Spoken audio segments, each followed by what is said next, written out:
Dr. Martin Picard from Columbia University. It's a real pleasure to be here in this first event of its kind. I was asked to kind of give an overview and help us think about mitochondrial biology in 10 minutes. So I'll try my best, and I'll go a little fast, but I hope this will be stimulating and help us think more logically and critically about their mitochondria. So if you want to know what something does in biology, it's often very useful to know what it looks like. So if you want to know what something looks like, what do you do these days? Young people in the audience. You YouTube or you Google, you look on the internet, and then the internet tells you mitochondria look beans. And then if you are lucky enough to work in a lab and you have access to a fancy microscope, you can actually see mitochondria like this. And we know they look very dynamic. They're not little beans, and they actively change shape. And then if you're even luckier and you can look at electron microscopy, you see that there's all sorts of different kinds of mitochondria. In the heart, there are different kinds of mitochondria than in the neurons, and in the muscle, and in the adrenal gland, and the liver, and so on. So there are different types of mitochondria in the same way that there are different cell types. And it would make no sense to do cell biology nowadays without the concept of cell types.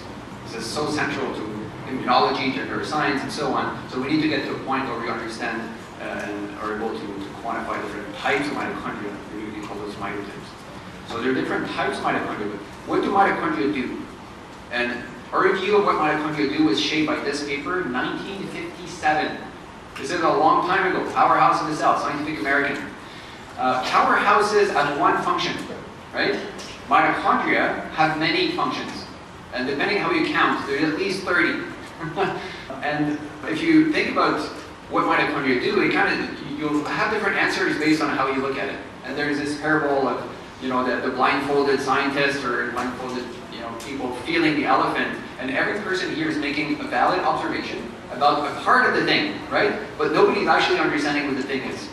So if we look at mitochondria the same way, you have biochemistry like Peter Mitchell did, and you say, oh, it's a powerhouse. And if you have a microscope and you slice your sample with a knife, then all mitochondria end up looking at beans, and you say they're little bean-shaped organelles, and so on.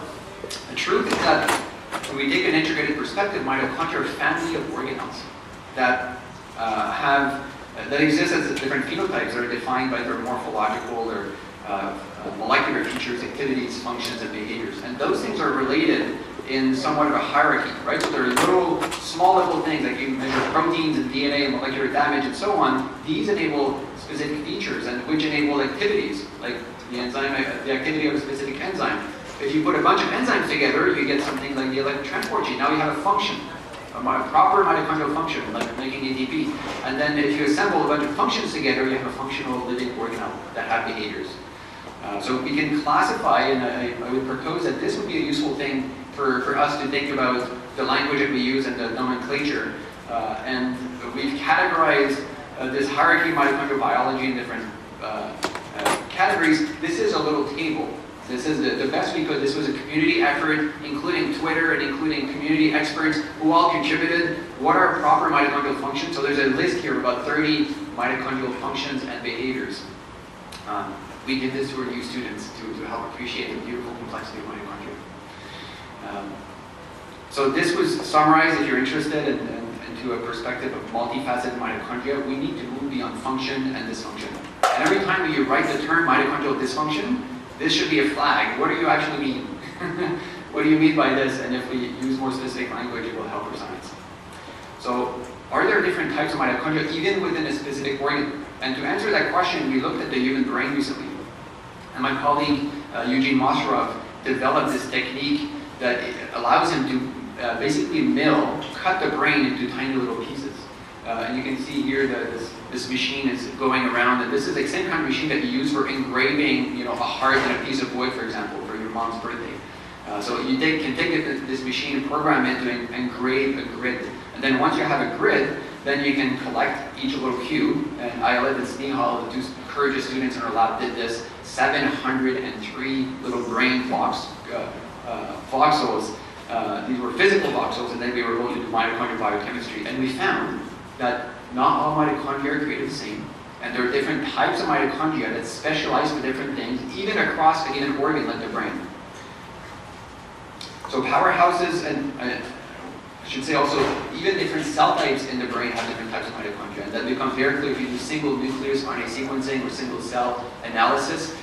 Inhibitory neurons, excitatory neurons, microglia, astrocytes have different mitochondrial phenotypes.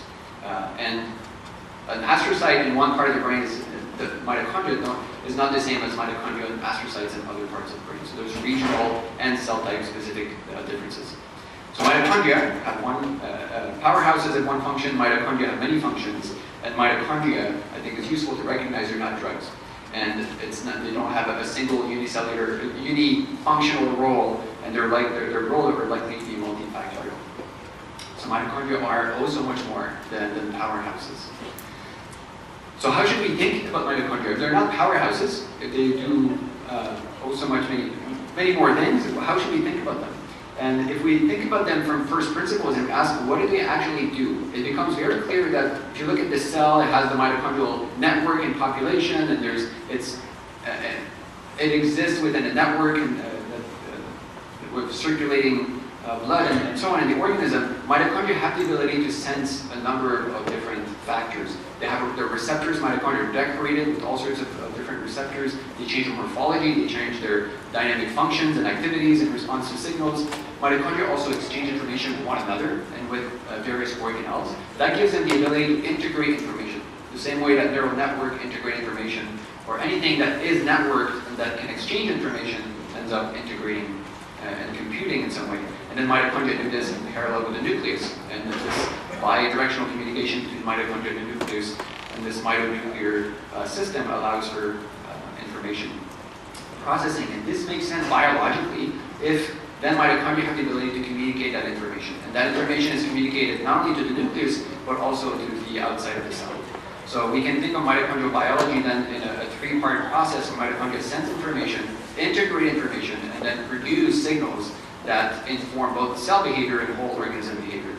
If we look at this in the context of a real cell, this is here a human cell in the dish, the nucleus is in yellow, it's surrounded by mitochondria. If we zoom in, we recognize that each mitochondrion has the ability to sense, integrate, and signal information. So mitochondria are a little bit like your cell phone, able to receive signal, transform that into something that you can understand. So they're translators and processors for the cell. They have a really privileged position in many cells. They're right by the nucleus, and this mitonuclear interface allows mitochondria to regulate the expression of many genes in the nucleus. So there's the exchange of information from organelle to organism. So mitochondria are intracellular processors, and yes, they process and transform energy, but they also process and transform information. And they are embedded into a network where the mitochondria that produce signals that inform cell function that inform organ level function, that then inform individual behaviors, and then eventually communities. So there's flow of information and energy from mitochondria outwards, but also flow of information from outwards in, and mitochondria respond to a number of different signals, including the human mind and the kind of stressors and emotions that we experience. So let's think about science, and this is a new field of science, so it's exciting. And so what science does is basically gathers and organizes new data.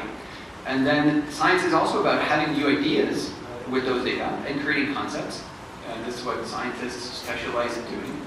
And then it's about observing and assembling ideas into concepts and theories. And then once you have theories, then you can actually start to make predictions and test them. Right? This is what science does.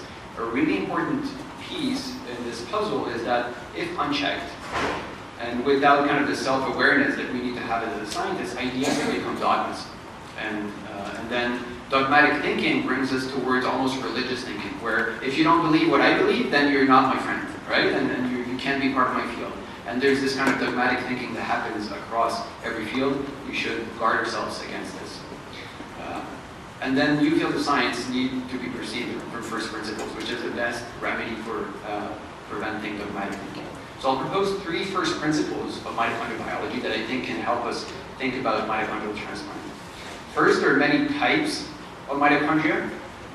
If we recognize this, I suspect this will help us in the future. Mitochondria process both energy and information. And finally, mitochondria operate as distributed networks, and I think there are many features of mitochondrial behavior that are properly social, and Most likely the way mitochondria interact with one another with the cell nucleus and exchange information across cells was the early precursor of sociality that we know and experience. So I come back to this picture here and recognizing that mitochondria exists within this ecosystem of the organism, and there's information that travels across levels of complexity. And again, I think adopting a holistic picture of mitochondria is going to help us approach this exciting and emerging field that is mitochondrial transfer and transplantation. I want to finish by thanking our team. We have two students here, Janelle and Sasha, who are presenting posters later. Eugene was the master behind the mitobrain map data that I showed, and Anna is our computational scientist who's developing mitotyping computational framework. Thank you very much.